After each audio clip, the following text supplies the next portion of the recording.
क्षणार्धात होणारं दर्शन, एखादी गोष्ट ताबडतोब जी आपण रिॲक्ट करतो, समोर केक आला तर मला केक खायची इच्छा होते, त्याला ईद म्हणतात. एखादी गोष्ट छान दिसली की मला ती तोडावीशी वाटते, याला ईद म्हणतात. हा ईद आहे. व्यक्तिमत्वाचा दुसरा भाग, जो शब्द तुम्ही आम्ही चुकीने नेहमी मराठीमधला असल्यासारखा वापरतो, तो म्हणजे इगो.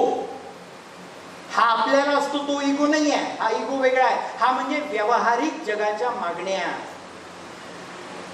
उदाहरण देऊन स्पष्ट करतो. आपण सगळेजण मीटिंग मध्ये बसलेलो आहोत. मानकर सरांनी मीटिंग बोलावली आणि यांनी मस्त रघुवीरचा कचोरी समोसा आणून ठेवला समोर. त्या क्षणी मानकर सर माझ्या मनामध्ये जेव्हा विचारतो की मी हे खाल्लं पाहिजे ताबडतोब, त्याला ईद म्हणतात. पण सामाजिक दृष्टीनं मीटिंग सुरू असताना मी ते खाऊ नये हे मला माझा इगो सांगतो. पण या ईद आणि इगो सोबत अजून एक गोष्ट आहे जी फार महत्वाची आहे. इथे बसलेल्या प्रत्येक पालकांनी ती लक्षात ठेवली पाहिजे. तो आहे सुपर इगो. लहानपणी कोरल्या गेलेली वैशिष्ट्ये जी वय वर्ष 6 पर्यंत कोरली जातात, त्याच्यानंतर कोरली जात नाही.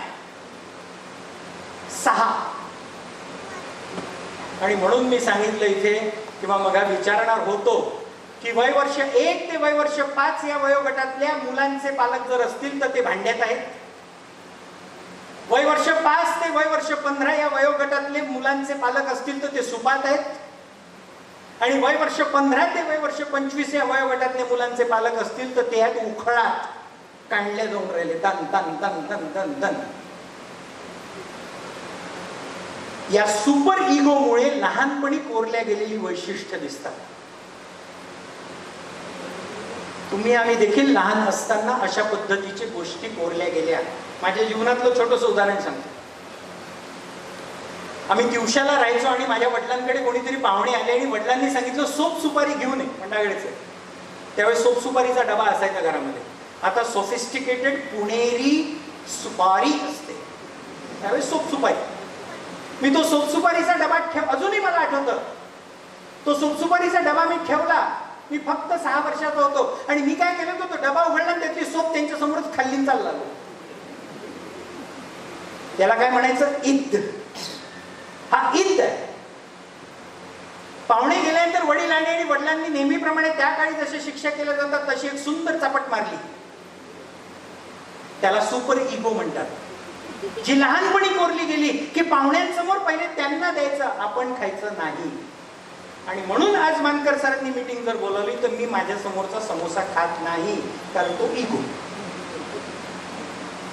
इतकं व्यक्तिमत्व विकसित होत असतं, अशा पद्धतीने ते डेव्हलप होत असतं. आणि म्हणून या व्यक्तिमत्वाचे पैलू, या ईद, तीव्रता, इगो आणि सुपर इगो मधला सामाजिक संघर्ष याचा आपल्याला केला पाहिजे. आणि त्यासाठी आवश्यक आहे इमोशनल डिस्प्लेसमेंट.